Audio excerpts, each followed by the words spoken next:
మినపట్టు వేస్తున్నానండి. ఇందులో ఉల్లిపాయలు, జీలకర్ర, కొత్తిమీర, పచ్చిమిర్చి ఇవన్నీ వేసాను. ముందుగా పెనం పెట్టుకోవాలండి. కొంచెం నూనె రాయాలి.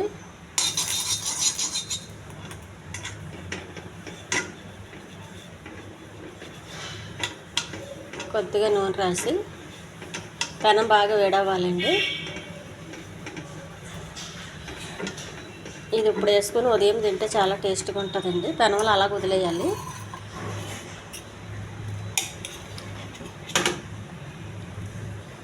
మొత్తం పిండి అంతా వేసేయాలి ఇందులో. దీనికి నూనె వేసి పని లేదండి. దీన్ని వాయికుడం అంటాము. ఈ వాయికుడాన్ని కొంచెం ఒక గ్లాస్ పెట్టాలండి. ఇందులో ఖాళీ గ్లాస్ పెట్టి కొంచెం వాటర్ వేయాలి.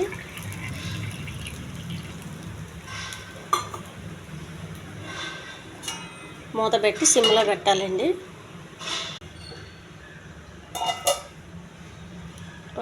వాయికూడం మళ్ళీ తిరగేయాలండి. చేయి కాలుతుంది. కొంచెం పట్టగరతో తీసుకోవాలి వాటర్.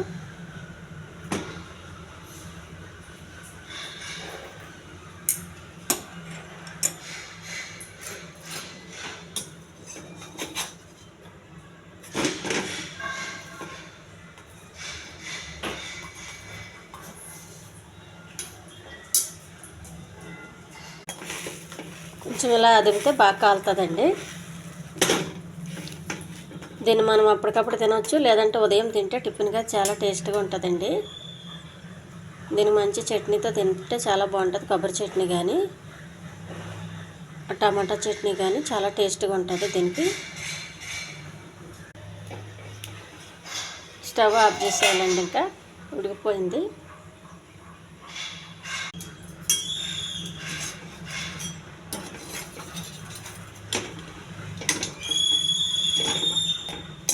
చూడండి, ఇటు సైడ్ కూడా బాగా కాలింది. ఈ గ్లాస్ పెట్టేది ఏంటంటే మధ్యలో ఉడకకుండా ఉంటాయి కదా, ఎక్కువ పిండి మందం వేసినప్పుడు మధ్యలో ఉడకదు. అందుకే గ్లాస్ పెట్టామనుకోండి ఉడికిపోతుంది. టేస్ట్ మినపట్టు రెడీ అయిపోయిందండి. దీనికి చట్నీతో తినొచ్చు, లేదంటే మామూలుగా కూడా తినేయచ్చండి చట్నీ లేకుండా. ఈ ఛానల్ నచ్చితే సబ్స్క్రైబ్ చేయండి, షేర్ చేయండి, లైక్ చేయండి, కామెంట్ చేయండి. ఇది చాలా హెల్దీ రొట్టె అండి. ఇది హెల్దీ మినపట్టు. ఇది మనం ఇప్పుడు తింటే ఇప్పుడు తినొచ్చండి నైటు, లేదంటే పొద్దున ఉంచుకుంటే ఇంకా వేరే టేస్ట్ వస్తుంది, మంచి టేస్ట్ వస్తుందండి.